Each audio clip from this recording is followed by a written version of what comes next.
ഇത് Manjappura mass Motors എന്നായിരുന്നു. നമ്മുടെ ഹീറോ എക്സ്പ്രോ വണ്ടി നമ്മളത് വർക്കിന് കയറ്റിയിട്ടുണ്ട്. ജന സർവീസിന് വേണ്ടിയിട്ടാണ് കയറ്റിയിരിക്കുന്നത്. ഫുള്ളായിട്ട് നമ്മൾ എല്ലാ ഭാഗങ്ങളൊക്കെ ഒന്ന് ചെക്ക് ചെയ്തുകൊണ്ട് അതിന് മുന്നേ കസ്റ്റമർ കുറച്ച് കംപ്ലയിൻറ്റ്സ് പറഞ്ഞിട്ടുണ്ട്. അതിൻ്റെ ഹെഡ്ലൈറ്റ് വർക്ക് ചെയ്യുന്നില്ല, സെൽഫ് ചെക്ക് ചെയ്യുക, വാട്ടർ സർവീസ് ചെയ്യുക, എഞ്ചിൻ ഓയിൽ നോക്കിയിട്ട് ചെക്ക് ചെയ്തിട്ട് മാറ്റുക, അതുപോലെ ഫോർക്ക് ഓയിൽ രണ്ട് ഫോർക്ക് ഓയിലേക്കുണ്ട്, പിന്നെ അതിൻ്റെ ഗ്രിപ്പ് കവർ മാറ്റുക. ഇതൊക്കെയാണ് കസ്റ്റമർ പറഞ്ഞിരിക്കുന്ന കംപ്ലയിൻറ്റ്. നമ്മൾ വണ്ടി ഓടിച്ച് നോക്കി കയറ്റിയിരുന്നു. അത്യാവശ്യം കംപ്ലയിൻറ്റ്സ് ഉണ്ട് വണ്ടിക്ക്. വണ്ടി ഓടിച്ച് നോക്കുമ്പോൾ തന്നെ അതിൻ്റെ ബാക്കിൽ ബ്രേക്കൊന്നും തീരെയില്ല, ബ്രേക്കൊന്നും ചവിട്ടിയാൽ നിൽക്കുന്നില്ല. അത് ആ ബ്രേക്ക് ഷൂവിൻ്റെ കംപ്ലയിൻ്റ് ആണ്. ബ്രേക്ക് ഷൂ കിടക്കുന്നത് ഒരു കുറഞ്ഞ ബ്രാൻഡ് കമ്പനിയുടെ ബ്രേക്ക് ഷൂണ് കിടക്കുന്നത്. അപ്പോൾ അതിൻ്റേതായ പ്രശ്നമാണ് ബ്രേക്ക് ഇല്ലാത്തത്. അപ്പോൾ നമുക്ക് ബാക്കിൽ ഈ ബ്രേക്ക് ഷൂ മാറ്റിയിട്ട് വേണം റീസെറ്റ് ആകാൻ.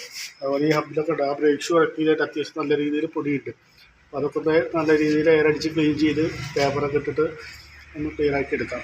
ബാക്കിൽ ടയറൊന്നും വേറെ കുഴപ്പമൊന്നുമില്ല, അത് നമുക്ക് അതിനുള്ളിലേക്ക് വേറെ കുഴപ്പമൊന്നുമില്ല. പിന്നെ ബാക്കിലത്തെ വീൽ ഡാമ്പർ പറയും, അതൊക്കെ മാറ്റാറായി അത്യാവശ്യം നല്ല രീതിയിൽ പ്ലേ തുടങ്ങിയിട്ടുണ്ട്.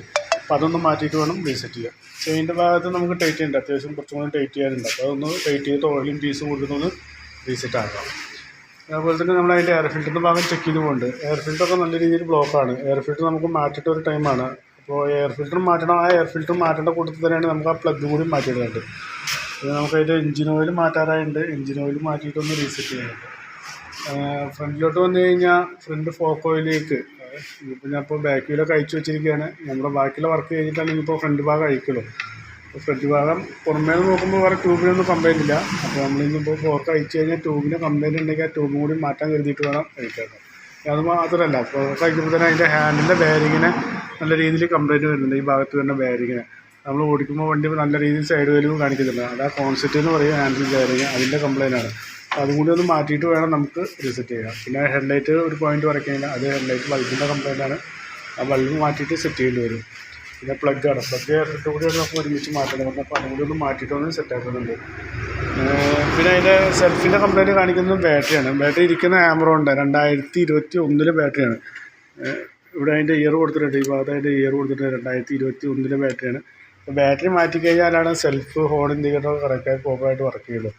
സെൽഫിൽ ബാറ്ററി കണക്ട് ചെയ്യുമ്പോൾ തന്നെ 9 വോൾട്ടുള്ളൂ. അത് ടെസ്റ്റിലേക്ക് കൊടുക്കുമ്പോഴായാലും ഫുള്ളായിട്ട് ഡൗൺ ആയി പോകണം. അപ്പോൾ ബാറ്ററി മാറ്റണം. ബാറ്ററി നമുക്ക് വേറെ ഒന്നും ചെയ്യാൻ പറ്റില്ല. ബാറ്ററി മാറ്റി കഴിഞ്ഞാലാണ് അത് ക്ലിയർ ആവുള്ളൂ. അത്യാവശ്യം നമുക്ക് മാറ്റേണ്ട പാർട്സ് ഉണ്ട്. ബാക്കിലെ ബ്രേക്ക് ഷൂ, അതുപോലെ wheel damper, engine oil, plug, air filter, battery, fork oil leak, fork oil seal, concept. അപ്പോൾ അത്രയും ചെയ്തു തരുന്നുള്ള ഒരു എസ്റ്റിമേറ്റ് പറയാം. പിന്നെ ഫോർക്ക് അയച്ചു കഴിഞ്ഞാലാണ് പൈപ്പിന് എന്തെങ്കിലും കംപ്ലയിൻറ്റ് ഉണ്ടോ എന്ന് പറയാൻ പറ്റുള്ളൂ. അപ്പോൾ അതിൻ്റെ എസ്റ്റിമേറ്റ് വേറെ തരാം. ബാക്കി എല്ലാം കൂടി നോക്കിയിട്ടുള്ളൊരു എസ്റ്റിമേറ്റ് പറയാം. നോക്കിയിട്ടൊന്ന് റിപ്ലൈ ചെയ്താൽ മതി. ഓക്കെ.